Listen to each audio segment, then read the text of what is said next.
আল্লাহ রাব্বুল আলামিন কোরআনে কারিমে বলছেন আল্লাযীনা ইম্মাক্কান্নাহুম ফিল আরদি আকামুস সালাতা ওয়া আতাউজ যাকাত ওয়া আমারু বিল মা'রুফি ওয়া নাহাউ আনিল মুনকার ওয়ালিল্লাহি আকিবাতুল উমুর। যদি মুমিনরা ক্ষমতায় যায়, আলেমরা যদি চেয়ারে বসে, তাদের নৈতিক দায়িত্ব হলো 4 দফা ভিত্তিক রাষ্ট্র পরিচালনা করা। আওয়াজ দিয়ে বলেন, কয় দফা? 1 নম্বরে রাষ্ট্রে নামাজ কায়েম করা, যাকাত উসুল করা। 3 নম্বরে সৎ কাজের আদেশ দেওয়া, অসৎ কাজে বাধা দেওয়া। এই 4 দফা ভিত্তিক রাষ্ট্র পরিচালনা করলে রাষ্ট্রের ভিতরে আওয়াজ দিয়া বলেন তো বারাকা দিবেন কে? আল্লাহ পাক। কিন্তু স্বাধীনতার 54 বছর হয়ে গেল, আজ পর্যন্ত স্বাধীনতার সুখ ভোগ করতে পারলাম কেন? দুষ্টা আমাদের। কোরআনে কারিমে আল্লাহ রাব্বুল আলামিন বলছেন ইন্নাল্লাহা লা ইউগাইয়িরু মা বিকাওমিন হাত্তা ইউগাইয়িরু মা বিআনফুসিহিম। আল্লাহ পাক ততক্ষণ পর্যন্ত তোমাদের জাতির অবস্থা পরিবর্তন করবেন না যতক্ষণ জাতিরা নিজের অবস্থা পরিবর্তন না করে। আমরা ভালো হয়ে যাই, আমরা নামাজি হয়ে যাই, আমরা আল্লাহওয়ালা হয়ে যাই, আমরা কোরআনওয়ালা হয়ে যাই, আমাদের ভাগ্যের পরিবর্তন আওয়াজ দিয়ে বলেন তো করবেন কে? ফাআসা উলাইকা আইয়াকুনু মিনাল মুহতাদিন। أجعلتم سقاية الحاج وعمارة المسجد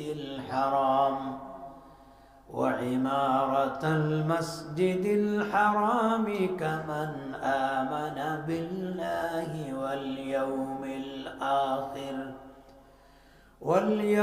الآخر وجاهد في سبيل الله لا يستوون عند الله والله لا يهدي القوم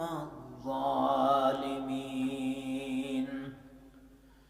وقال النبي صلى الله عليه وسلم أفضل البلاد إلى الله مساجدها.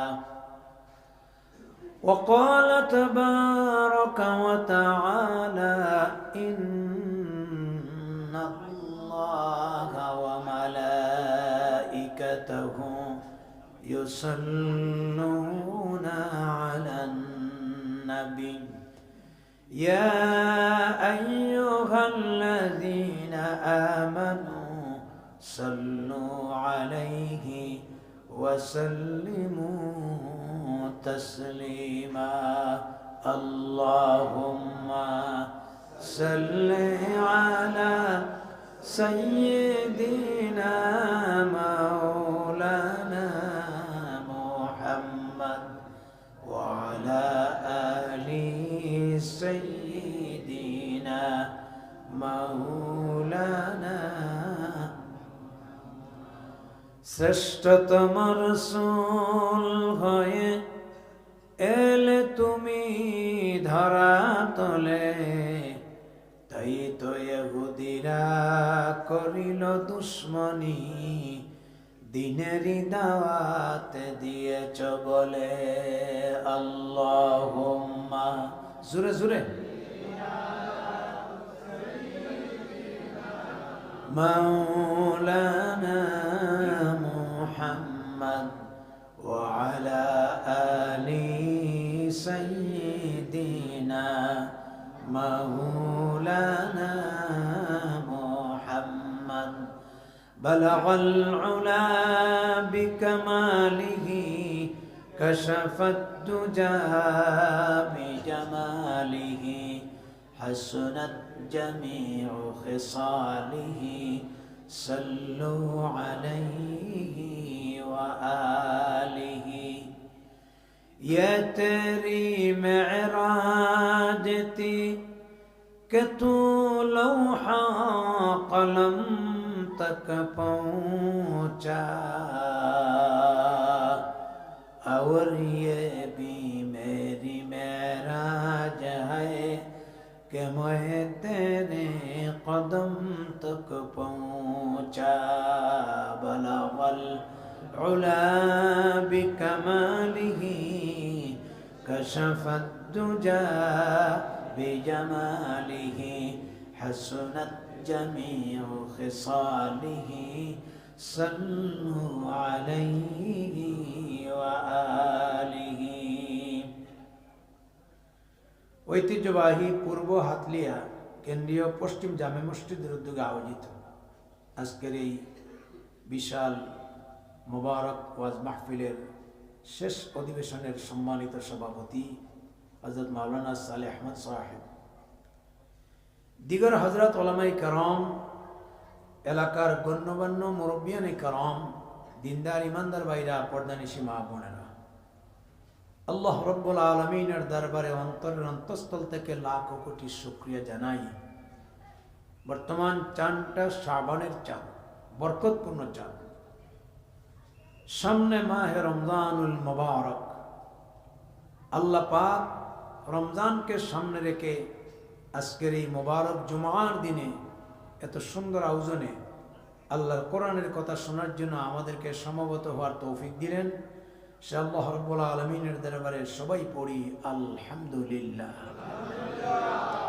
আপনারা ইতিমধ্যে আমার অত্যন্ত স্নেহবাদন ব্যক্তিত্ব উদীয়মান আলিমে দ্বীন হযরত মাওলানা হুসাইন আহমদ সুমন সাহেবের কাছ থেকে গুরুত্বপূর্ণ আলোচনা শুনেছেন। ইতিমধ্যে হযরত মাওলানা শাহেদ আহমদ, হযরত মাওলানা ফরিদ আহমদ সহ স্থানীয় উলামায়ে কেরাম বয়ান পেশ করেছেন। আল্লাহ সকলের বয়ানকে কবুল করুন।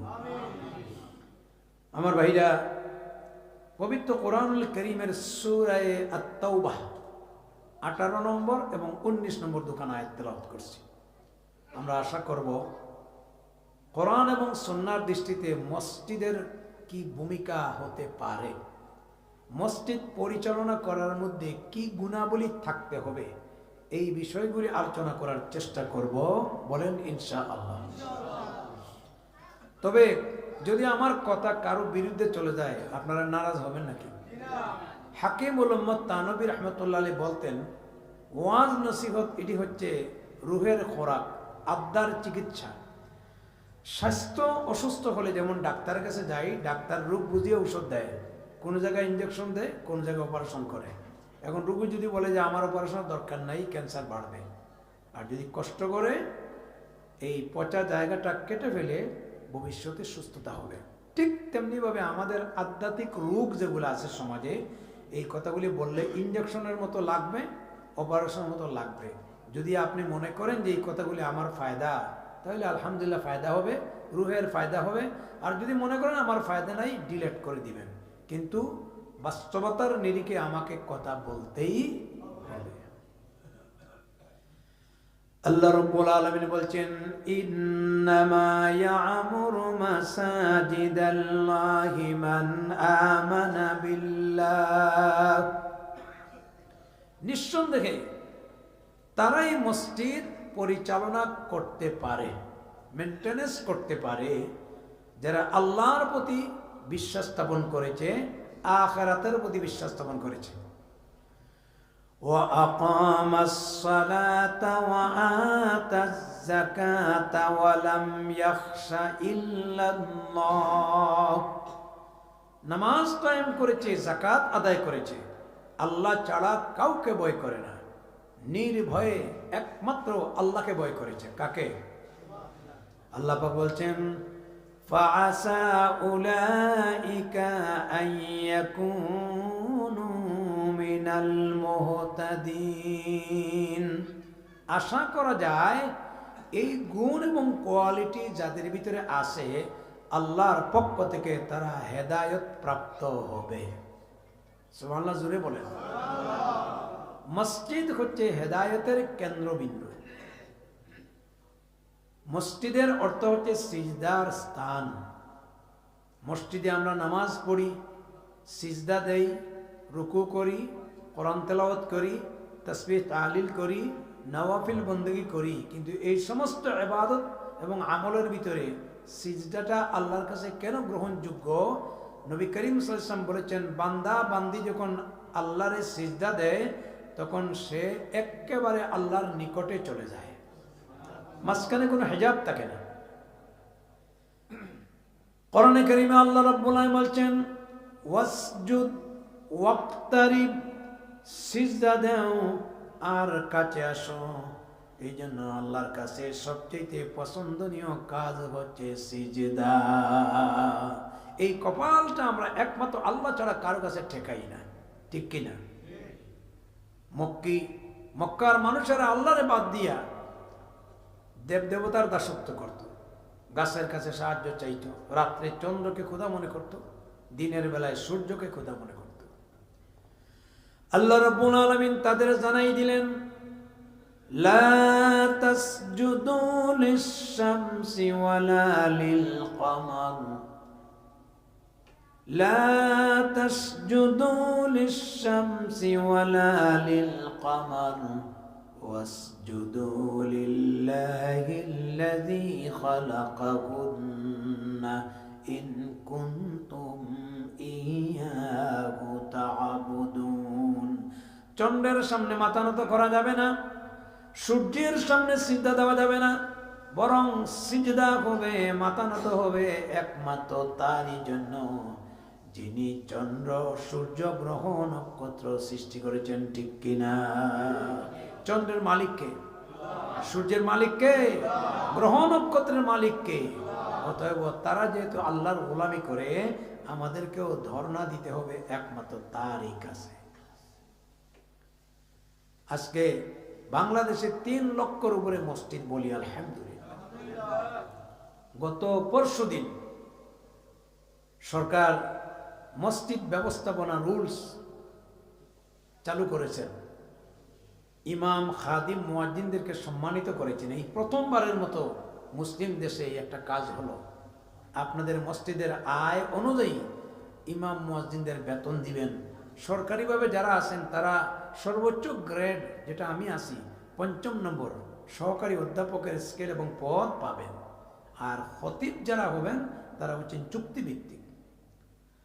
আজকে ইমামদের মূল্যায়ন নাই, মুয়াজ্জিনদের মূল্যায়ন নাই। 16 বছরের ইমামতি যাইতে 16 সেকেন্ডও সময় লাগে না।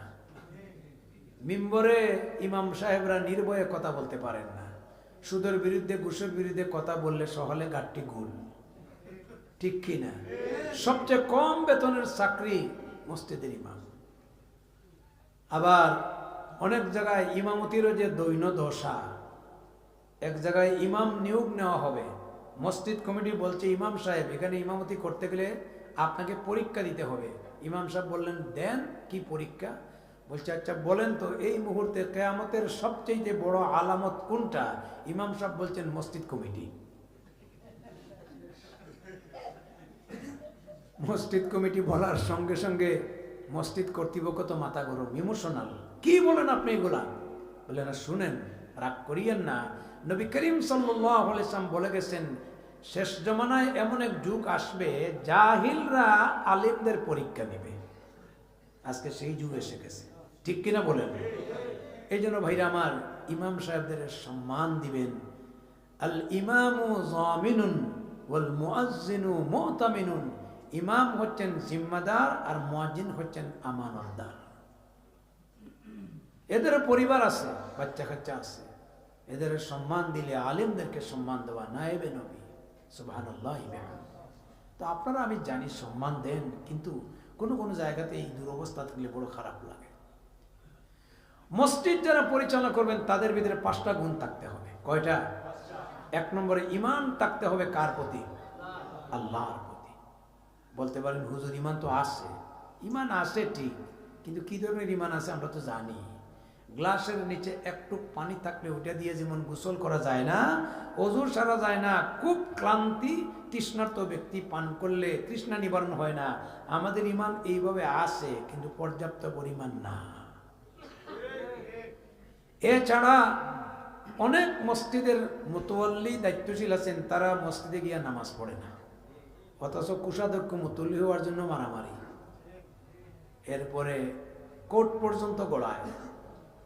আবার বলে নামাজ না পড়লে কি হবে, ইমান কিন্তু সিমেন্টের মতো ফাক্কা, আছে কি নাই? রাসূলুল্লাহ বলেছেন যার নামাজ নাই তার ইমান নাই।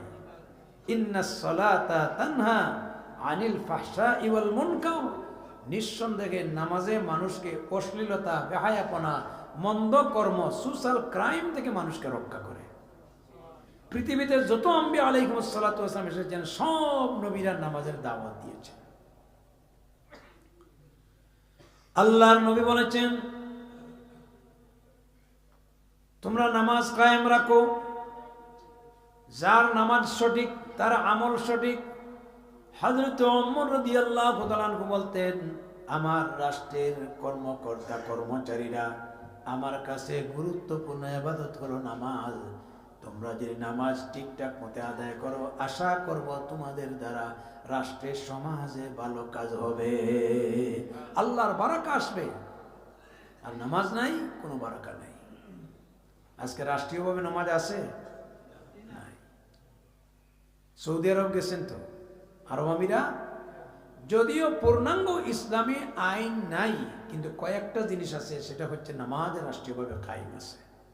আজান হয়ে গেলে পুলিশ বলবে আসসালাত আসসালাত, হাইয়া আলাস সালাহ, হাইয়া আলাল ফালাহ। জেদ্দায় স্বর্ণের মার্কেট, সেখানে তো ফিক্সড প্রাইস, আপনার দামাদামি দরাদরের সুযোগ নাই। এক বিদেশি গেছে, বলছে জিনিসটা দে আর আমার টাকাটা নে, বলছে বাদাস সালাহ, নামাজ পড়ে আসবে। লোকটি বলছে আরে ভাই 1 সেকেন্ডের ব্যাপার। বলছে আফটার সালাহ, কইলাম না নামাজের পরে আসবে। দেখ পুলিশ তাকাই আছে, এই মুহূর্তে যদি আমি বেচা কেনা করি তুইও জেলে যাবে, আমিও জেলে যাব। দোকান খুলে চলে গেল। আজকে যদি একটা মুদির দোকান খুলে চলে যায়, আলহামদুলিল্লাহ 15 মিনিটের ভিতরে আমাদের যে চরিত্র ধ্বংস হয়ে যাবে। কালকে সিলেট সুরমা গেট থেকে 11 লক্ষ টাকা নিয়ে গেল। ভদ্রলোক অসহায়ের মতো দাঁড়িয়ে আছে, সহযোগিতা করার কেউ নাই। উসমানী বিমানবন্দরে যদি কেউ বিদেশ থেকে এসে বলে যে আমার বাড়ি বড়লেখা, আমি তো চিনি না, ড্রাইভার বলবে আপনার 14 গোষ্ঠী শুদ্ধ চিনি, উঠেন। মাল্লিসরার চা বাগানে ঢুকাইয়া অস্ত্র বাইর করে বলবে খবরে যাইতে চান না বড়লেখা যাইতে চান, বাবারে আমারে মারিস না, সব নে, নিবে তো নিবে, বলবে মাফ করি দে, মাফও করলাম। এই হলো আমাদের চরিত্র। এই জন্য আল্লাহ রাব্বুল আলামিন কোরআনে কারিমে বলছেন আল্লাযীনা ইম্মাক্কান্নাহুম ফিল আরদি আকামুস সালাতা ওয়া আতাউয যাকাত ওয়া আমারু বিল মা'রুফি ওয়া নাহাউ আনিল মুনকার ওয়ালিল্লাহি আকিবাতুল উমুর। যদি মুমিনরা ক্ষমতায় যায়, আলেমরা যদি চেয়ারে বসে, তাদের নৈতিক দায়িত্ব হলো 4 দফা ভিত্তিক রাষ্ট্র পরিচালনা করা। আওয়াজ দিয়ে বলেন কয় দফা? 1 নম্বরে রাষ্ট্রে নামাজ কায়েম করা, যাকাত উসুল করা। 3 নম্বরে সৎ কাজের আদেশ দেওয়া, অসৎ কাজে বাধা দেওয়া। এই 4 দফা ভিত্তিক রাষ্ট্র পরিচালনা করলে রাষ্ট্রের ভিতরে আওয়াজ দিয়ে বলেন তো বারাকা দিবেন কে? আল্লাহ পাক। কিন্তু স্বাধীনতার 54 বছর হয়ে গেল, আজ পর্যন্ত স্বাধীনতার সুখ ভোগ করতে পারলাম কেন? দুষ্টা আমাদের। কোরআনে কারিমে আল্লাহ রাব্বুল আলামিন বলছেন ইন্নাল্লাহা লা ইউগাইয়িরু মা বিকাওমিন হাত্তা ইউগাইয়িরু মা বিআনফুসিহিম। আল্লাহ পাক ততক্ষণ পর্যন্ত তোমাদের জাতির অবস্থা পরিবর্তন করবেন না যতক্ষণ জাতিরা নিজের অবস্থা পরিবর্তন না করে। আমরা ভালো হয়ে যাই, আমরা নামাজি হয়ে যাই, আমরা আল্লাহওয়ালা হয়ে যাই, আমরা কোরআনওয়ালা হয়ে যাই, আমাদের ভাগ্যের পরিবর্তন আওয়াজ দিয়ে বলেন তো করবেন কে? এ আল্লাহ আছেন কি নাই? কিন্তু আমরা তো পরিবর্তন হতে চাই না। এই তো সংস্কার হয়েছে, কিসের সংস্কার? এবার 12 তারিখ আলহামদুলিল্লাহ স্বাধীনতার 54 বছর পরে আমাদের মাঝে আসছে বুট। এখন আর রাত্রের বুট, দিনের বুট রাত্রে হবে। অতীতে দিনের বুট কোন সময় হয়েছে? তাহাজ্জুদের সময় হয়েছে। আর এত জুলুম নির্যাতন দেশে চলছে, ওরা বলছিল পালাবো কোথায়, আমরা পালাতে পারি না। জাতীয় মসজিদ বাইতুল মুকাররমের খতির সুদ্ধা পালাইছে। ইজ্জতের মালিক কে? বেজার টেজার হইন নাকি? ক্ষমতা নিয়ে বাহাদুরি করবেন না। কুলিল্লাহুম্মা পড়েন, কুলিল্লাহুম্মা মালিকাল মুলকি তুতিল মুলকা মান তাশা ওয়া তানজিউল মুলকা মিম্মান তাশা ওয়া তুইজ্জু মান তাশা ওয়া তুযিল্লু মান তাশাউ বিয়াদিকাল খায়র। আগামী 12 তারিখ আসতে নির্বাচন, আমরা ইনসাফের প্রতীক দাঁড়িপাল্লা, ন্যায় এবং ইনসাফ, সোশ্যাল জাস্টিস, অর্থাৎ আমরা যেন ইনসাফ প্রতিষ্ঠা করতে পারি, এই জন্য আমরা ইনসাফের প্রতীকে আমাদের মতামত প্রয়োগ করব। ইনশাআল্লাহ তারা যদি সংসদে যান, যদি এই দেশে একামতে দিন বাস্তবায়ন হয়, আলিম উলামা যদি ক্ষমতায় আসে, 5 বছরের ভিতরে দুর্নীতি বন্ধ হয়ে যাবে। আমাদের সবচেয়ে বড় দুশ্মন হচ্ছে ইন্ডিয়া। মুসলমানদের সবচেয়ে বড় দুশ্মন কে? ভারত। যারা বলেছে স্বামীর বাড়ি, স্বামী আর স্ত্রীর সম্পর্ক, ইন্ডিয়ারে যা দিবার দিছে কোনোদিন ভুলবে না। আজকে আমাদের সাথে যে বৈরী ভাব করতেছে, চিন্তা করে দেখুন। এই দেশের মানুষ গরিব হতে পারে, বোকানাঙ্গা হতে পারে, কিন্তু এই দেশের মানুষ ইসলামকে মহব্বত করে, এই দেশের মানুষ কোরআনকে মহব্বত করে, এই দেশের মানুষ নবীকে মহব্বত করে। যদি ইন্ডিয়া বাংলাদেশের পরিবর্তনে কোনো ধরনের ভূমিকা পালন করে, বুকের তাজা রক্ত দিয়ে ইন্ডিয়ার সাথে আবারও জেহাদ হবে, আবারও জেহাদ হবে, আবারও জেহাদ হবে।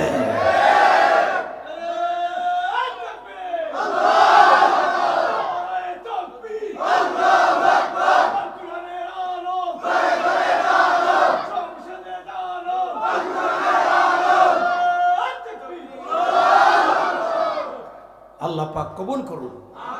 আপনাদের মধ্যে অনেক চেতনা, আমাকে 15-20টা হুন্ডার দিয়ে আনছে, এদের ভিতরে দেখলাম যে এই মাহফিল নিয়ে যে এত চেতনা, আলহামদুলিল্লাহ। এই তরুণরাই আমাদের দরকার, এরা আগামী দিনের ভবিষ্যৎ, এরা আমাদের কলিজার টুকরা। এরা চেয়ারে গেলে এই দেশ অটোমেটিক পরিবর্তন হয়ে যাবে। এই দেশে সুদ চলবে না, এই দেশে ঘুষ চলবে না, এই দেশে কোনো দুর্নীতি করতে দেওয়া হবে না। আল্লাহ কবুল করুন। এই জন্য ভাইরা আমার, নামাজ ভিত্তিক রাষ্ট্র ব্যবস্থা আর যাকাত ভিত্তিক অর্থ ব্যবস্থা। কোরআনে কারিমে আল্লাহ রাব্বুল আলামিন বলেছেন, ওয়াফি আমওয়ালিহিম হাক্কুল লিসসাইলি ওয়াল মাহরুম। জেনে রাখো, ধনীদের সম্পদে সাইল, বঞ্চিত, বোকানাঙ্গা, ভিক্ষুক মানুষের অধিকার রয়েছে। বাংলাদেশে ভিক্ষুক আছে কি নাই? সব ভিক্ষুক আসল না, এরা ট্রেডিশনাল ভিক্ষুক। মসজিদে মসজিদে যায় আর জুতা চুরি করে। এখন ভিক্ষুকদের একটা সংগঠন আছে, পার্টি আছে, জাতীয় ভিক্ষুক পার্টি।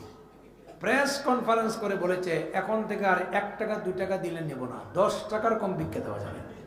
চিন্তা করেন আপনাদের দেশের কত ডিজিটাল ভিক্ষুক।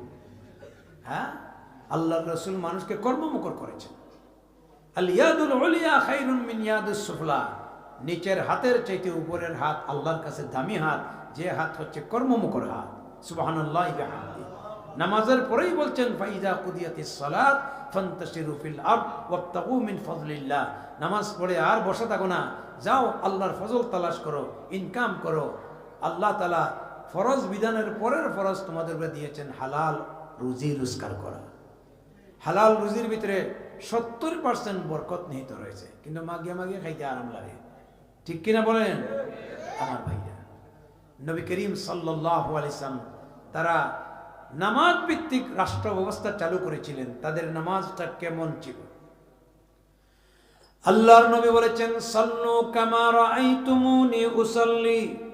ও আমার সাহাবীরা, আমাকে যেইভাবে নামাজ পড়তে দেখেছো সেইভাবে নামাজ পড়ো। রাসূলুল্লাহর নামাজ আমরা দেখি নাই, কিন্তু তার নামাজ দেখেছেন সাহাবায়ে কেরাম, ঠিক কিনা? এই জন্য সাহাবায়ে কেরামের নামাজ কেমন ছিল একটা ঘটনা বলি, সেটি হচ্ছে সুয়ারুম মিন হায়াতিস সাহাবা থেকে। সুয়ারুম মিন হায়াতিস সাহাবা, এটা লিখেছেন বিশ্ববিখ্যাত ইসলামিক স্কলার, যিনি সৌদি আরবের দাম্মামে একটা বিশ্ববিদ্যালয়ে শিক্ষকতা করেন, এবং এই বইটা ক্লাস 1 থেকে নিয়ে মাস্টার ডিগ্রি পর্যন্ত পড়ানো হয়। সুবহানাল্লাহ বলেন। ডক্টর আব্দুর রহমান রাফাত পাশা এই বইটা করে রাখবেন। আমাদের তো স্কুলগুলিতে পড়া নাই। হাট্টিমা টিম টিম তারা মাঠে পাড়ে টিম। ব্লুবার্ড স্কুলের এক ছেলে লেখছে, মা গো আমি আর পড়বো না হাট্টিমা টিম টিম, এখন থেকে শিখবো আমি আলিফ লাম মিম। হাট্টিমা টিম পড়লে সওয়াব হবে, আলিফ লাম মিম পড়লে। আব্দুল্লাহ বিন মাসউদ রাদিয়াল্লাহু তাআলা বলেছেন, বাল আলিফুন হারফুন ও লামুন হারফুন ও মিমুন হারফুন। আলিফ একটা অক্ষর, লাম একটা অক্ষর, মিম একটা অক্ষর, 3টা অক্ষর তেলাওয়াতের বিনিময়ে আল্লাহ তাআলা 10টা করে নেকি দান করবেন। সুবহানাল্লাহর আওয়াজে তো আসতে কেন? রমজান ছাড়া পড়লে 10টা করে পাওয়া যাবে, রমজানে তো 70 গুণ। সুবহানাল্লাহ। রমজান আসাতে খুশি তো? হ্যাঁ, কেউ তো এখন থেকে চিন্তা পড়ে গেছেন, সারাটা দিন একটা বিড়িও খাওয়া যেত না। গত বছর আমার মসজিদের সামনে এক ছেলে যায়, ইফতারের সময় বললাম আসো ইফতার করো আমাদের সাথে, কই হুজুর কিচ্ছু পাইছি না, বিড়ি দিয়ে শুরু করে দিয়েছি। বিড়ি খাইননি, খাইন জানো না, খাইলে তো আবার ক্লিয়ার হয় না। এমন এক জিনিস টয়লেটে বইয়া বইয়া খাওয়া যায়। সি সি সি। বিড়ি খাওয়ার দোয়া বাহির করছে, আল্লাহুম্মা বারিক লানা ফিমা বিড়ি টানা। ও বন্ড তাহেরি। সি সি সি। তো যাই হোক ভাইরা আমার, রমজান রহমত বরকত মাগফিরত। নবীজি বলেছেন, মান সামা রমাদানা ঈমানান ওয়া ইহতিসাবান গুফিরা লাহু মা তাকদ্দামা মিন যামবি। যে ব্যক্তি ঈমানের সাথে সওয়াবের আশায় পুরা রমজানুল মুবারকের সিয়াম পালন করবে, আল্লাহ পাক 1 মাসের বিনিময়ে তার 11 মাসের গুনাহ মাফ করে দিবেন। বলছিলাম ডক্টর আব্দুর রহমান রাফাত পাশা এই বইয়ে লেখছেন হযরত ওমর রাদিয়াল্লাহু তাআলা আনহুর শাসনামলে। কার শাসনামলে? যার সম্পর্কে নবীজি বলেছেন, লাউ কানা বাদি নবিয়ান লাকানা ওমর। আমার পরে আল্লাহ কাউকে নবী বানাইলে উমর নবী হতেন। হযরত আলী রাদিয়াল্লাহু তাআলা বলেন, আমি ঘুমের মাঝে স্বপ্নে দেখলাম মসজিদে নববীতে রাসূলুল্লাহ সাল্লাল্লাহু আলাইহি ওয়াসাল্লাম তিনি ফজরের নামাজের ইমামতি করতেছেন। এখন তো কোনো মসজিদে ইমাম আর মুয়াজ্জিন ছাড়া মুসল্লি নাই, খালি শুক্রবারের মুসল্লি। আপনাদের এলাকায় আসেনি? হ্যাঁ, সাপ্তাহিক মুসল্লি। বললেন আমি নামাজ পড়তেছি, এত ভালো লাগলো। নামাজ সমাপ্ত হয়ে যাওয়ার পরে ইমাম সাহেব মুসল্লিয়ান কারাম যার যার কাতারে বসে যায় নামাজে বসে মসনুন আমল করতেছেন। আমি এবার জরুরি কাজ ছিল, মসজিদ থেকে তাড়াহুড়া করে বেরিয়ে যাচ্ছি। বাইতুস সালামের গেটের সামনে যাওয়ার পরে আমাকে বৃদ্ধা লক্ষ্য করে বলছে, তালিয়া আলী, ওরে আলী আসো। হযরত আলী রাদিয়াল্লাহু তাআলা বলেন, আমি বৃদ্ধার কাছ থেকে তাজা কুরমা নিয়ে গেলাম রাসূলুল্লাহর কাছে। নবীজি এখান থেকে একটা খেজুর উঠাইলেন, এরপরে বললেন, হা করো, তোমার দিয়ে স্টার্ট করি। এত মজা লাগলো, এত স্বাদ লাগলো, জীবনে বহু জাতের খেজুর খেয়েছি, আজকে স্বয়ং রাসূলের হাতে খেজুর খাইতে গিয়া যে স্বাদ আর মজা পেয়েছি, এমন স্বাদ আর মজা জিন্দেগিতেও অনুভব করি নাই। আমার লালস বেড়ে গেছে, আর বললাম, ইয়া রাসূলুল্লাহ, ইয়া হাবিবাল্লাহ, মেহেরবানি করে আপনি আমারে আরেকটা দেন। নবীজি দিচ্ছেন না, বলছেন বুঝছি, আপনি মনে করছেন খেজুরের সংখ্যা কম, মানুষের সংখ্যা বেশি। আমার একটা বাড়তি দিলে কম পড়বে। আমি তো দেখছি মানুষের চাইতে খেজুরের সংখ্যা বেশি, দেন না আমার একটা।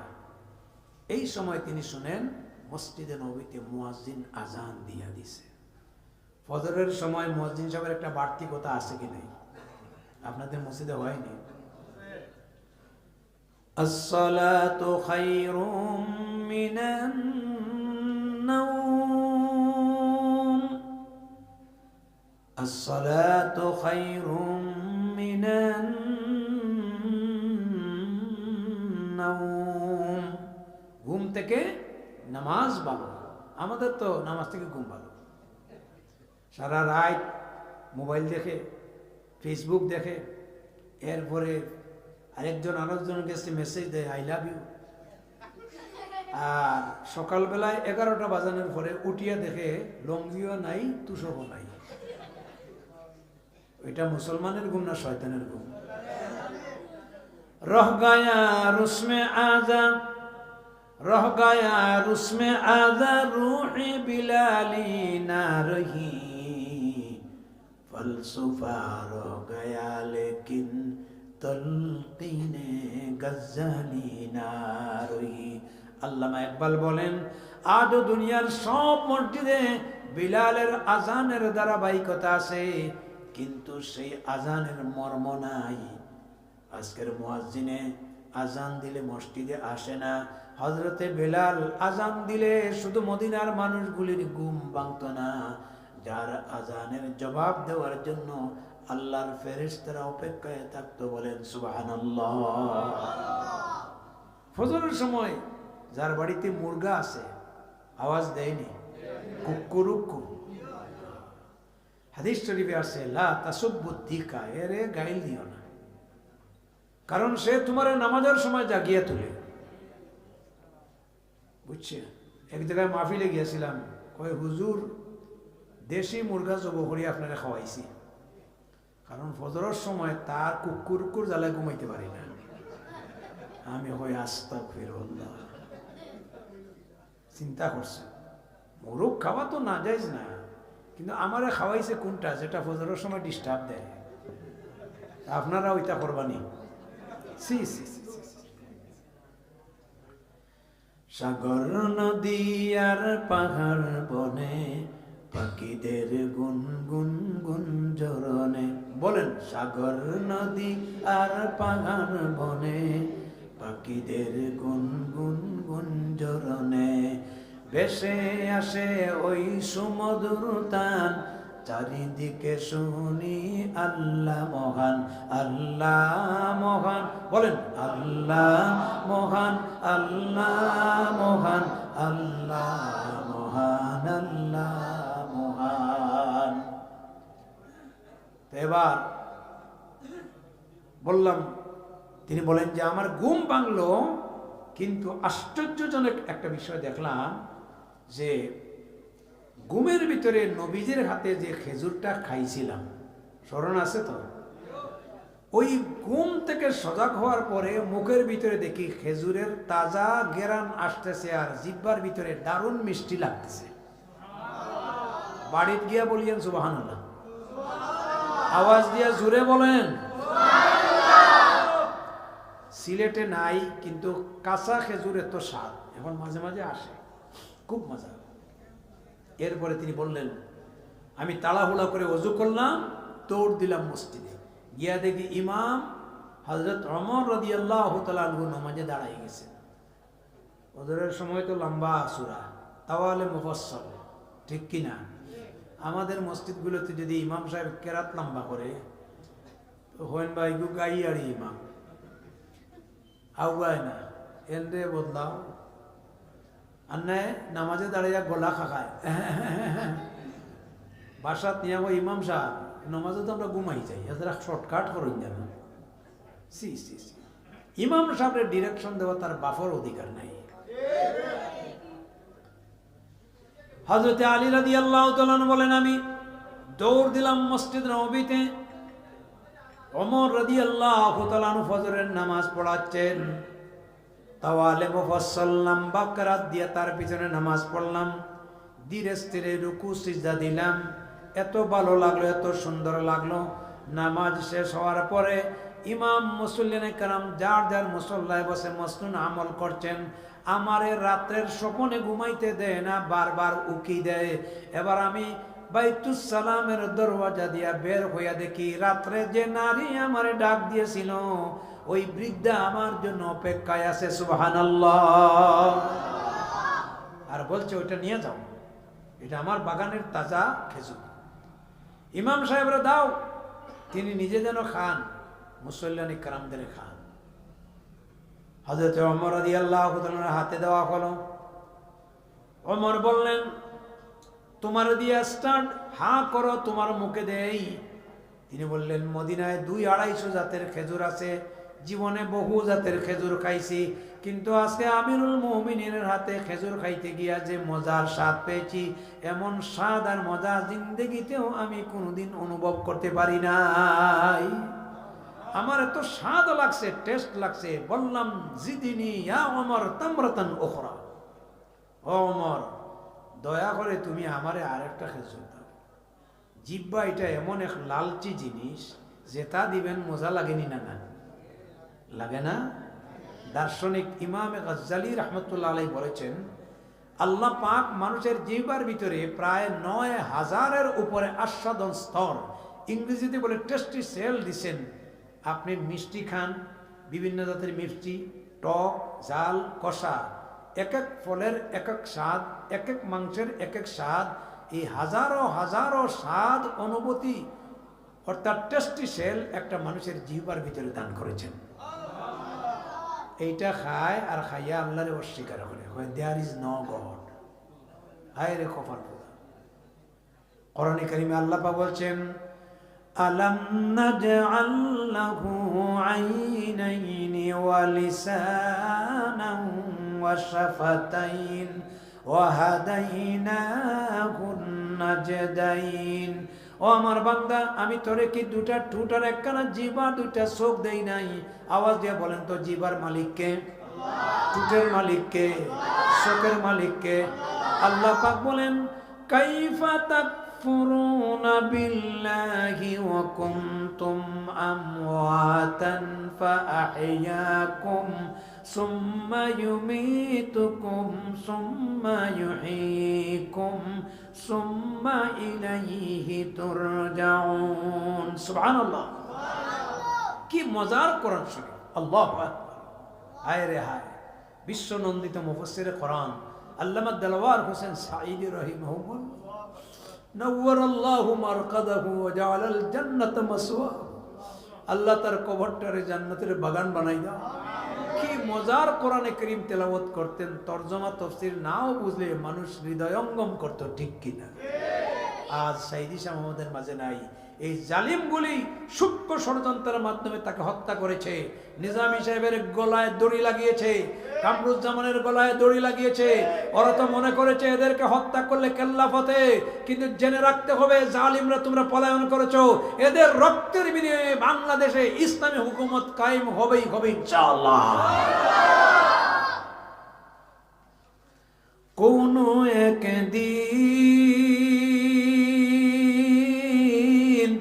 এদেশের আকাশে কালিমার পতাকা দুলবে, সেদিন সবাই আল্লাহরই বিধান পে দুঃখ বেদনা ভুলবে। একমত আছেন? সেই দিন চান মাওলানা আমিনুল ইসলাম সাহেবকে ভোট দিবেন ইনশাআল্লাহ। ইনশাআল্লাহ বলেন। কত রক্ত গেছে আপনাদের এই বড় লেখাতে, জুড়িতে আমাদের সব মুখস্থ আছে, যাদের ত্যাগের বিনিময়ে আমরা এই দেশ পেয়েছি। আল্লাহ আমার তরুণ শহীদ যুবকদেরকে, কলেজের ছাত্র ছাত্রীদেরকে তুমি জান্নাতুল ফেরদাউসের মেহমান বানিয়ে দাও। বেজার হইতেছেন না তো? এদের কথা বলতেই হবে, ঠিক কিনা? আবু সাঈদ বুক দিয়েছে আমার ভাইয়া। তিনি বলেন, আমি হযরত ওমরের কাছে বললাম, জিদনি ইয়া ওমর তামরাতান উখরা। স্মরণ আছে তো? আমরা আরেকটা দাও, আমি তোমার হাতে আরেকটা খেজুর খাইতে চাই। হযরত ওমর রাদিয়াল্লাহু তাআলা বলছেন, ইয়া আলী, লাউ আন্না রাসূলুল্লাহি সাল্লাল্লাহু আলাইহি ওয়াসাল্লাম যাদাত লাজিদনা। আলী রে, যদি শ্রবণের মাঝে নবী করিম সাল্লাল্লাহু আলাইহি ওয়াসাল্লাম তোমাকে একটার বেশি আরেকটা খেজুর দিতেন, আমি অবশ্যই তোমারে বাড়তি আরেকটা খেজুর দিতাম। স্বপন দেখলাম আলী আর আজকে উমর, এগুলা কয় কি? ও, বেশি সময় কথা হবে না, কিন্তু অনেকের জায়গা হচ্ছে না, দাঁড়াই আছেন। শীতের দিন তো, খুব শীত না গরমও না, একটু সামনে আসতে পারবেন নি? একটু আসেন আর একটু জিকির করেন, লা ইলাহা ইল্লাল্লাহ, জোরে সোরে লা ইলাহা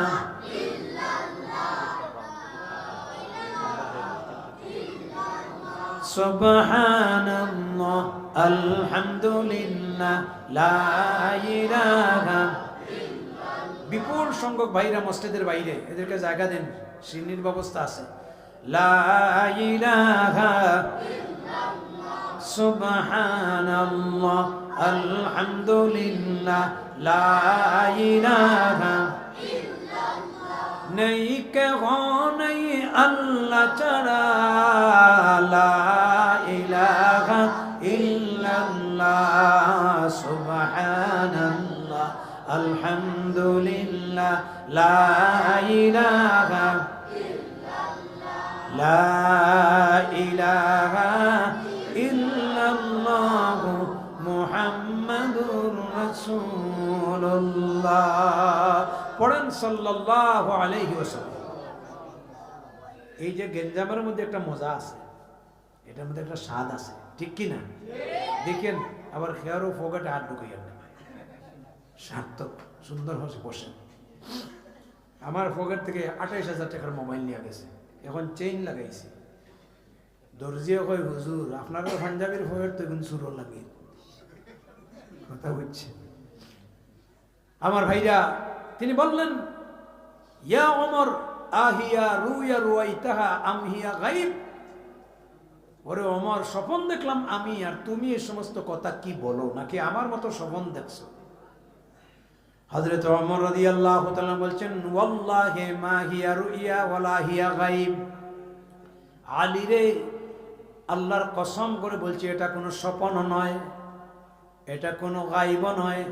ওয়ালাকিন্নাল মুমিনা ইযা আখলাসা কলবাহু ইয়ারাহু বিনূরিহি। মুমিনরা যদি তাদের অন্তরটাকে আল্লাহর দিকে মুতাওয়াজ্জা করতে পারে, আওয়াজ দিয়ে বলেন কার দিকে? ইন্নী ওয়াজ্জাহতু ওয়াজহিয়া লিল্লাযী ফাতারাস সামাওয়াতি ওয়াল আরদা হানিফান ওয়া মা আনা মিনাল মুশরিকিন।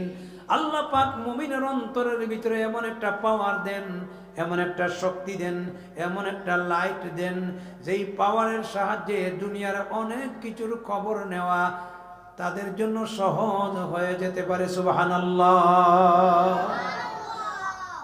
এই ধরনের নামাজ রাসূলুল্লাহর নামাজ, আমরা এই নামাজ পড়ার চেষ্টা করতে পারবো তো?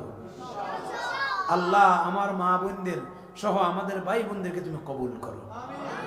এবার আসুন সূরা তওবার 18 নম্বর আয়াত বললাম, 19 নম্বর আয়াতে চলে যাই। অসুবিধা হচ্ছে না তো? এই আয়াতের তরজমা পেশ করার আগে একটা শানে নুজুল বলি, নাজিল হওয়ার কারণ, প্রেক্ষাপট। নড়াচড়া করবেন না। ইসলামের সবচেয়ে বড় যুদ্ধ বদরের যুদ্ধ রমজান মাসে হয়েছে। 313 জন সাহাবী হাজার খানিক কাফিরদের সাথে, অত্যাধুনিক অস্ত্রশস্ত্র সজ্জিত তাদের সাথে লড়াই করেছেন, কিন্তু আল্লাহ পাক বদরের সাহাবীদেরকে সরাসরি সাহায্য করেছেন। নবীজি আগের দিন সিজদায় পড়ে বলছেন, আল্লাহ আমার এই মুজাহিদদেরকে তুমি নিরাশ বানাইও না। আল্লাহ বলছেন, অস্ত্র ফুরিয়ে গেলে তারা যেন গাছের ডাল হাতে নেয়। আল্লাহ পাক গাছের ডালকে অস্ত্রে পরিণত করে দিয়েছেন। এরা 313। আফগানিস্তানের সরকার একটা সেনাবাহিনী গঠন করেছে 313। তারা 313 দিয়া সেনাবাহিনী বানায়, আর আমাদের দেশে 313 দিয়া মানে 313 জন দিয়া আসহাবে বদর ফান্ড বানায়। এরা আনা খাইয়া বদরের ময়দানে কাফিরদের সাথে লড়াই করছে, আর এরা 500 টাকা দিয়ে বদরি সাহাবীকে বেস্টর সার্টিফিকেট দিয়া দেয়। হাসা হইলাম না মিশা হইলাম। আমার এক চাষা দেখি গড়ে লটকাইল আসহাবে বদর ফান্ড 500 টাকা দিয়ে বদরি সাহাবীর সাথে বেস্ট গেছে কি। ইন্না লিল্লাহ। আর কোনো জ্ঞান নাই, গবেষণার সুযোগ নাই। আল্লাহ সবাই সহি বুঝ দান করুক। 70 জন কাফিরদেরকে বন্দী করা হয়েছে। এর ভিতরে ছিলেন স্বয়ং রাসূলুল্লাহর চাচা হযরতে আব্বাস রাদিয়াল্লাহু তাআলা আনহু। তখন তিনি মুসলমান হন নাই। বলছে বাদো, জেলখানায় বন্দী করো। ইসলামে যারা জেলে থাকে এদের প্রতিও তাদের কিছু হক আছে, আছে কি নাই? হাত কোমর টাইট করে বাদ দেওয়া হয়েছে। এবার রাসূলুল্লাহ দেখেন যে চাচার হাঁ হু চিল্লানি আওয়াজ শুনে শ্বাসকষ্ট দেখে আর ঘুমাইতে পারেন না। যতই মুশরিক তারপরে তো চাচা, রক্ত সম্পর্কিত। সাহাবারা টের পাইছে। এবার হাতের বাঁধটা টিলা করে দেওয়ার কারণে আব্বাস রাদিয়াল্লাহু তাআলা ঘুমিয়ে গেছেন। গভীর রজনীতে আল্লাহ রসুল উঠছেন। চাচা কেন আওয়াজ দেয় না? শ্বাসের কথা শুনি না, হা হু শুনি না। সাহাবীরা বলেন ইয়া রাসূলুল্লাহ, আব্বাসের কোমরের আর হাতের বাট ঢিলা করে দিয়েছি। রাসূলুল্লাহ বললেন তাহলে তো এখানে সমান অধিকার হলো না। আমার চাচার মতো বন্দিশালায় যারা বন্দী আছে সকলের হাতের বাট ঢিল করে দেওয়া হোক। সুবহানাল্লাহ বলে। এরপরে দেখলেন শীতে কাতরাচ্ছে। রাসূলুল্লাহ বলেন তোমাদের ঘর থেকে এক একটা জামা এদের উপরে দাও। কিন্তু আব্বাস রাদিয়াল্লাহু তাআলা এত লম্বা উঁচা, উনার গায়ে কারো জামা লাগে না। এই সময়ে মুনাফিকদের সর্দার উবাই ইবনে আব্দুল্লাহ ইবনে উবাই ইবনে সালুল, গ্রেট মুনাফিক, সে তার জামাটা দিছে। এই জন্য আমি গবেষণা করে দেখলাম নবী করিম সাল্লাল্লাহু আলাইহি ওয়াসাল্লাম তার জানাজায় গেছেন, এমনকি রসুলের গায়ের জামাটা পর্যন্ত তারে দিছেন। তার ছেলে কিন্তু মুসলমান ছিল, কিন্তু আল্লাহ তাআলা জানাই দিলেন হে নবী 70,000 বার যদি তার জন্য ক্ষমা চান আমি তাকে ক্ষমা করব না, কারণ কাফিরের চাইতে সবচেয়ে বেশি খতরনাক হচ্ছে মুনাফিক।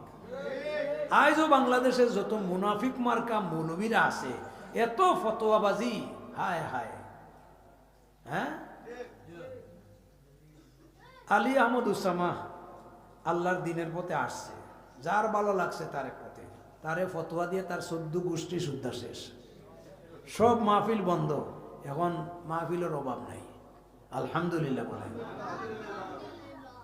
হুজুররা বেশি ফতোয়াবাজি করেন, হিংসা হুজুরদের ভিতরে বেশি। একটা ঘটনা কইলিতাম নি, বেজার হইতা না।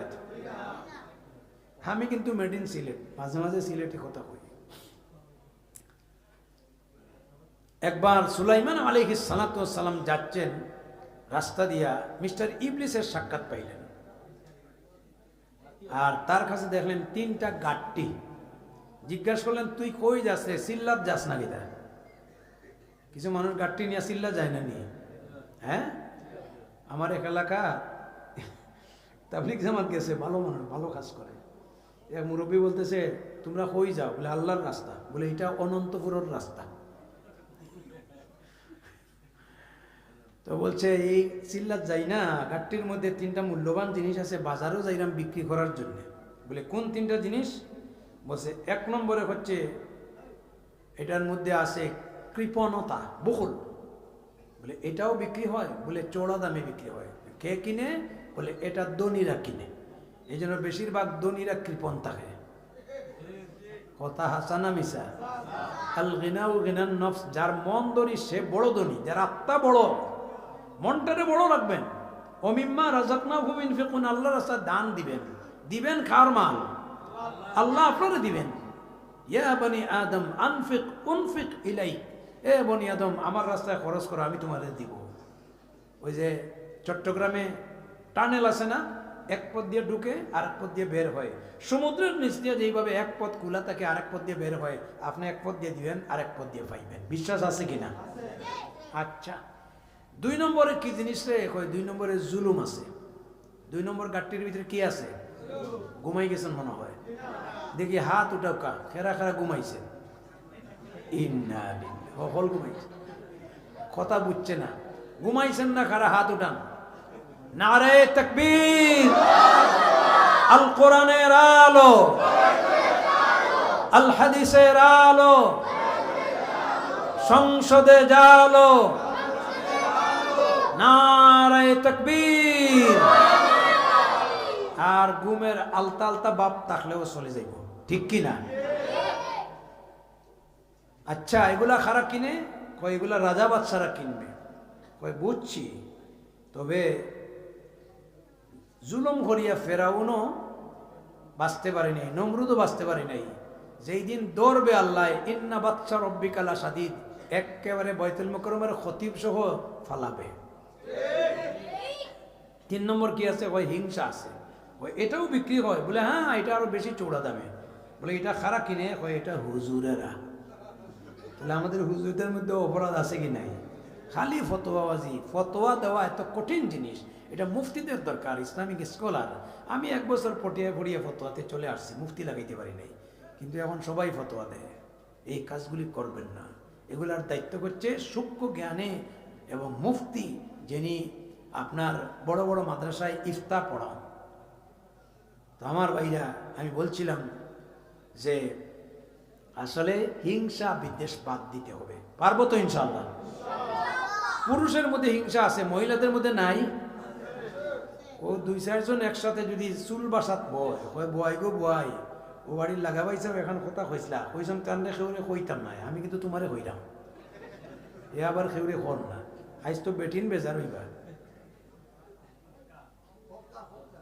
একখানা কিতাব আছে রে ভাই, হিংসা তেনে বাদ দেন, বুস্তানুল মুহাদ্দিসিন, এগুলা পড়াশোনা করি। ওই যে আপনারা হাদিয়া তোফা দেন, ওগুলা দিয়ে আমরা কিতাব কিনি। এখন তো ফিটেতে আঞ্জন মাঞ্জন ওয়াজ ছাড়া কোনো ওয়াজ নাই। ঢাকা থেকে 60-70 হাজার টাকা দিয়ে আনিয়া এরপরে চিল্লায় আর গান 2টা দিয়ে আগে যায় গিয়ে কয় আগে আমার গুণ দিলাম। আমরা দেশে ওতা ফিটেতে আঞ্জন মাঞ্জন, এজনে গিয়া হয় আমার গাই ভরন না, মারি দিয়েছিল লাঠি দি বাড়ি। আরো জনে কয় আমার আসে ডিম দেন না, এগুলো থাবড়া মারি দিছে। সি সি সি সি। তো বুস্তানুল মুহাদ্দিসিনে লেখছেন, মদিনার পার্শ্ববর্তী একটা রাষ্ট্র নতুন একটা ঘটনা শুনেন, শিক্ষণীয় নারী পুরুষদের জন্য। শেষ করে নিব। এক মহিলা মারা গেছে। মহিলা মরলে জানাজা লাগে কিনা? দাফন কাফন লাগে। এক মহিলা গোসল দিতেছে, টাইম মতে জানাজার সময় লাশ নাই। কি ব্যাপার? পরে জিজ্ঞাসা করা হইল, মহিলা বলতেছে আমি তারে ছাড়তে চাই, সে তো আমারে ছাড়ে না। ঘটনা হইল, যে নারী ওই মহিলারে গোসল দেয়, হাতের কবজি পর্যন্ত ওই নারীর রানের সাথে অটোমেটিক জয়েন হয়ে গেছে। টানলে লাশ আছে, লাশ টানলে হাত যায়। ঘটনা জটিল না সহজ? এখন এটা কি হবে? ওলামায়ে কেরাম 2 গ্রুপে ফতোয়া দিলেন যে নারীর কবজি পর্যন্ত হাত কেটে মুর্দা নারীর রান থেকে বিচ্ছিন্ন করো। আরেক গ্রুপ বললেন না, মুর্দা নারী তো খবরে চলে যাবে, জিন্দা নারীর ভবিষ্যৎ আছে, এই জন্য মুর্দা নারীর আপনার শরীর থেকে মাংসের টুকরা বিচ্ছিন্ন করে জিন্দা নারীর বিচ্ছিন্ন করো। আল্লাহু আকবার বলেন। 2 গ্রুপই বিতর্ক। বললেন না, তাহলে চলো আমরা ইমামুল হারমাইন শরীফাইন ইমাম মালিক রাহমাতুল্লাহ আলাইহির দরবারে বড় হুজুরে ফতোয়া দিবেন। সুবহানাল্লাহ। মুতওয়াজ্জা আছেন আমার দিকে? Attention please. ইমাম মালিক রাহমাতুল্লাহ আলাইহি বললেন, আপাতত কোনো ফতোয়া দিব না, আগে ওই নারীর সঙ্গে সিক্রেট আমাকে কথা বলতে হবে, কথা বলার সুযোগ করে দিতে হবে। কথা বলার সুযোগ করে দেওয়া হলো। বলা হলো মিথ্যা বলবি না, কিভাবে তোমার হাতটা জয়েন হয়েছে?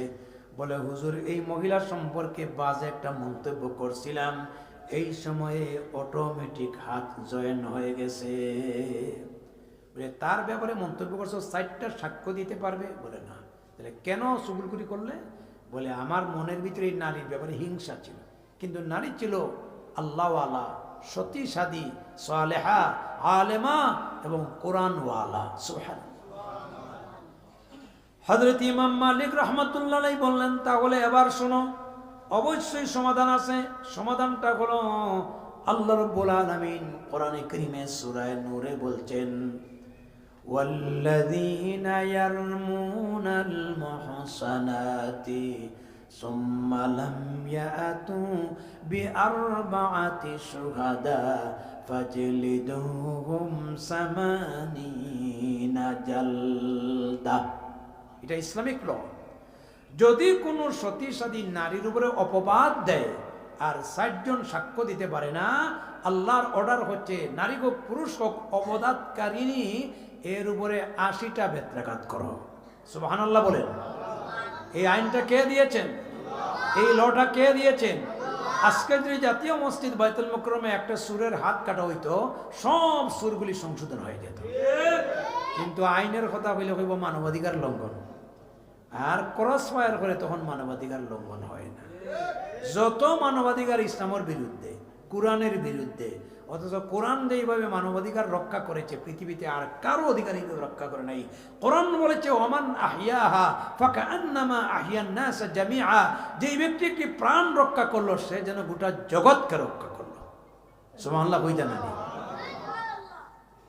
এখন বললেন এই নারীর উপরে 80টা বেত্রাঘাত করো। শুরু হইল বেত্রাঘাত 10, 20, 30, 40, 50, 60, 70, 75। জল্লাদও চিন্তা পড়ে গেছে, হয় হুজুর শরম নেই ভাই। তিনি বললেন ওয়ামান আসদাকু মিনাল্লাহি কিলা, আল্লাহর কথা কোনোদিন মিথ্যা হতে পারে না, 80টা পূর্ণ করো। যখন 80টা পূর্ণ করা হলো, অটোমেটিক জিন্দা নারীর কবজিটা মুর্দা নারীর রান থেকে বিচ্ছিন্ন হয়ে গেল। আরো জোরে আল গীবাতু আসাদ্দু মিনাজ জিনা, গীবত চর্চা করব না। রাজি আছেন তো? রমজান শরীফে মুখটারে কন্ট্রোল রাখবেন। নবী করিম সাল্লাল্লাহু আলাইহি ওয়াসাল্লাম 60টা দোয়া শিখাই দিয়েছেন। একটা হলো আলহামদ সুবহানাল্লাহ লা ইলাহা ইল্লাল্লাহ নাসআলুকাল জান্নাহ ওয়া নাউযু বিকা মিনান নার। সহজ না কঠিন? এই আমলগুলি করতে পারবো তো ইনশাআল্লাহ? যাই হোক, বলছিলাম 19 নম্বর আয়াত। হযরত আব্বাস রাদিয়াল্লাহু তাআলা আনহু, উনাকে জিজ্ঞাসা করা হলো, আপনি রাসূলুল্লাহর চাচা, অসংখ্য যুবক বিধর্মীরা ইসলাম ধর্ম গ্রহণ করে, আপনার বাতিজার ইসলাম দেখার পরে আপনার কি অনুশোচনা হয় না? আপনি কি ইমানের পথে আসবেন না? ইমানের উপরে অবিচল থাকা, ইমান নিয়ে মরা, এটা সবার ভাগ্যে জোটে না। ইমানের সাথে অবিচল থেকে আমার মরণ যেন হয়। বলেন, ইমানের সাথে অবিচল থেকে আমার মরণ যেন হয়। আমরা ইমানের উপরে থাকতে চাই, ইমানের উপরে মরতে চাই। রাজি আছেন তো? ইমান নাই, আমও গেছে, সালাও গেছে, সর্বহারা। বললেন, তোমরা মুহাম্মদের অনুসারী হইয়া যত ইবাদত বন্দেগী করো, আমরা রে আল্লাহ তাআলা, আল্লাহরে তারা মানত। আল্লাহ তাআলা যে ইবাদত বন্দেগী আর মর্যাদা দিয়েছেন, এর শিকিবাবও তোমরা দ্বারে কাছে আসতে পারবে না। বললেন, কি বিষয়? বলে, আমাদের কাছে আছে খানায় কাবার চাবি। উসমান বিন তলহা পরবর্তীতে মুসলমান হয়েছেন, উনি ছিলেন খানায় কাবার চাবি রক্ষক। এবং আজকে আমি জুমার নামাজে বলেছি, ইন্নাল্লাহা ইয়ামুরুকুম আন তুআদ্দুল আমানাতি ইলা আহলিহা ওয়া ইযা হাকামতুম বাইনান নাস আন তাহকুমু বিল আদল। আল্লাহ বলেছেন, তোমাদেরকে নির্দেশ দিয়েছেন তোমাদের আমানত প্রাপকের কাছে পৌঁছে দাও, আর যখন বিচার করো তখন ন্যায় ইনসাফ করো।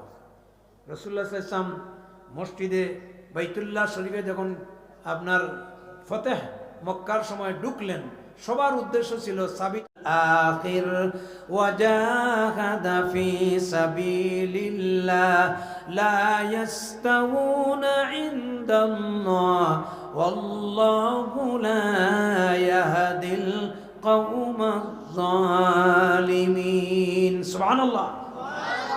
আল্লাহ পাক বললেন, হে নবী, হারাম শরীফের তত্ত্বাবধায়ন, এই মসজিদের মোতাওয়াল্লি হওয়া সহজ, মসজিদের চাবি রক্ষা করা সহজ, হাজিদের সেকায়া জমজমের পানি পান করানোর মর্তবা সহজ, এমনকি হজের মৌসুমে উট জবাই করে খাওয়া সহজ। কিন্তু তারা আমার সেই সমস্ত ইমানদারদের আমলের দ্বারে কাছে আসতে চায় যারা আল্লাহর প্রতি ঈমান এনেছে, পরকালের প্রতি বিশ্বাস স্থাপন করেছে। ওয়াজাহাদা ফি সাবিলিল্লাহ, আল্লাহর দ্বীন প্রতিষ্ঠা করার জন্য আল্লাহর রাস্তায় আন্দোলন করেছে। ইসলামী আন্দোলন। কোন আন্দোলন? ইসলামী আন্দোলন। আল্লাহর রাস্তায় জিহাদ করেছে। লা ইয়াস্তাউনা ইনদাল্লাহ, কোন অবস্থাতে তারা আমার এই মুমিনদের দ্বারে কাছেও আসতে পারবে না। তাহলে বোঝা গেল মসজিদে নামাজ পড়া যেমন সওয়াবের কাজ, হাজীদেরকে খাওয়ানো যেমন সওয়াবের কাজ, মসজিদের তত্ত্বাবধান করা যেমন সওয়াবের কাজ, এর চাইতে বড় সওয়াবের কাজ হচ্ছে আল্লাহর জমিনে আল্লাহর দ্বীন কায়েম করা। ঠিক কিনা বলেন? আজকে সুরে যদি আপনি ক্ষমতায় দেন, আপনি বিড়ালে দিছেন দুধের পাহারাদারি, গর্বমির সদ ওয়াজির মুশরা দরওয়ানে কুন, এই চুনি আরকান দৌলত মুলকে রাওয়িরানে কুন। শ্রীগালে দিছেন মাংসের পাহারাদারি, বিড়ালের অভ্যাস দুধ আমানত রাখে না, খেয়ানত করে। শ্রীগালের অভ্যাস গুস্ত আমানত রাখে না, খেয়ানত করে। এই বিড়াল আর শ্রীগাল মার্কা যদি মানুষ ক্ষমতায় যায়, দেশের উন্নয়ন হবে না, 12টা বাজবে। এই জন্য ভাই যুক্তি তর্ক দিয়ে বাঁচতে পারবেন। একটা ঘটনা বলি আর শেষ। হাকিম উম্মত তানবী রাহমাতুল্লাহ আলাইহি বলেন, একবার এক সুরে ধরা হইছে। জজ জিজ্ঞাসা করলো, তুমি জানো না দেশের আইনে অপরাধী, তুমি কেন চুরি করলা? কয় যাবো না, এই কাজও কেউ যায় না। আমি গেছি, আমার চুরি করার উদ্দেশ্য হলো দেশের উন্নয়ন। চুরি করলে দেশের উন্নয়ন হয়নি। বলছে শুনেন, আমি যদি চুরি না করতাম, পুলিশ, র্যাব, বিডিআর, আর্মি, এদের বুট তো দূরের কথা, এদের খালিটা পর্যন্ত সরকারে দেয়। তো এগুলা ভাগ্য জুটত না চাকরি। আমি চুরি না করলে লোহার গ্রিল, তালা, রড, সিমেন্ট এগুলো বন্ধ হয়ে যেত। তো আমি একজনে চুরি করি আর দেশের উন্নয়ন হয়। এখন যদি প্রেসিডেন্টের আপনার ডিলা মার্কা হয়, তো কইব মাননীয় মহামান্য রাষ্ট্রপতি, দেশের উন্নয়নের জন্য একটা সুযোগ পাইছি, যত বেশি সুরের উৎপাদন ঘটাবেন তত বেশি রাষ্ট্র উন্নয়ন হবে। ঠিক কিনা বলেন? যুক্তি তো খারাপ নাই, কিন্তু জজমিয়া যদি মাথা ঠিক থাকে বলবে সুরের একে তো চুরি, তার উপরে জিনা সিনা জুড়ি ঢুকাও যেন। এই জন্য চুরি, ডাকাতি, সন্ত্রাস এটা দেশের উন্নয়ন নয়, এটা দেশের জন্য বাধা। আমাদের ডক্টর শফিকুর রহমান, আল্লাহু আকবার, হার্টের রোগী, বিশ্বের সব জায়গায় গেছেন, সব দেশে কয় তোমাদের দেশ উন্নয়নতে বেশি সময় লাগবে না যদি দুর্নীতি বন্ধ হয়ে যায়। ঠিক কিনা বলেন? হাজার হাজার কোটি কোটি টাকা দেশ থেকে আপনার বাইরে চলে গেছে, কিন্তু দুঃখ নেবেন না, ইনশাআল্লাহ বারাকা দিবেন কে? আল্লাহ পাক বলছেন, ওয়ালাউ আন্না আহলাল কুরা আমানু ওয়াত্তাকাউ লাফাতাহনা আলাইহিম বারাকাতিম মিনাস সামাই ওয়াল আরদ ওয়ালাকিন কাযযাবু ফাআখাযনাহুম বিমা কানু ইয়াকসিবুন। সুবহানাল্লাহ। যদি আল্লাহর উপরে যারা ঈমান রাখে আর তাকওয়াকে অবলম্বন করে, আসমান আর জমিনের যত বরকতের দরওয়াজা আছে আমি আল্লাহ তাআলা খুলে দান করব। রমজান সন্নিকটে, তাকওয়ার মাস, লাআল্লাকুম তাত্তাকুন, সিয়ামের দ্বারা আমরা তাকওয়া অর্জন করব। রাজি আছেন তো ইনশাআল্লাহ? আর আমরা মুসাফিরদেরকে ইফতার করাবো। লিসাইমে ফারাহাতান ওয়া ফারহাতুন ইনদা ফিতরিহি ওয়া ফারহাতুন ইনদা লিকাই রাব্বিহি। রোজাদারের জন্য দুইটা সময় বড় আনন্দের সময়। একটা হলো ইফতারের পূর্ব মুহূর্ত। আল্লাহ পাক এগুলা জানার পরেও ফেরেশতাদের জিজ্ঞাসা করেন খায় না কেন? ওই আল্লাহ 1 সেকেন্ড আগে খাইলে রোজা নষ্ট হয়ে যাবে। আল্লাহ বলেন আমি জানি, এদেরকে বানাইতে গিয়ে তোমাদের সঙ্গে পরামর্শ করছিলাম, তোমরা বলেছিলে আতাজালু ফিহা মান ইউফসিদু ফিহা ওয়া ইয়াসফিকুদ দিমা, তোমরা এরা পৃথিবীতে গেলে মারামারি করবে, রক্তপাত করবে, সন্ত্রাস করবে, তোমরা সাক্ষ্য থাকো ইফতারের পূর্ব মুহূর্ত আমি তাদেরকে মাফ করে দিলাম। আর সবচেয়ে বড় আনন্দ হবে ওয়া ইনদা লিকাই রাব্বিহি, ময়দানে মাহশরে রোজাদাররা যখন আল্লাহর সঙ্গে সাক্ষাৎ করবে। কার সাথে? জোরে বলেন, কার সাথে? আমরা আল্লাহর সাথে সাক্ষাৎ করতে চাই কিনা? কুল ইন্না সালাতি, পড়েন সবাই, কুল ইন্না সালাতি ওয়া নুসুকি ওয়া মাহিয়ায়া ওয়া মামাতি লিল্লাহি রাব্বিল আলামিন। বলো আমার নামাজ, আমার কুরবানি, আমার হায়াত, আমার মৃত্যু, যাবতীয় ইবাদত বন্দেগী কার জন্য? আর আরো জোরে বলেন, কার জন্য? আল্লাহ। অতএব সূরা তাওবার 18 এবং 19 নম্বর আয়াত তেলাওয়াত করলাম। আসুন মসজিদটাকে সুন্দরভাবে পরিচালনা করি, মসজিদের সহযোগিতা দেই এবং আন্তরিকভাবে এই মসজিদখানাকে নামাজ দিয়ে আবাদ রাখি। আর আমাদের সন্তানগুলিকে নাগরিক হিসাবে এদেরকে আগামী দিনের যোগ্য সন্তান হিসেবে গড়ে তোলার চেষ্টা করি। আল্লাহ রাব্বুল আলামিন আমাদের সকল ভাইকে কবুল করুন, তৌফিক দান করুন। সবাই বলেন আমিন।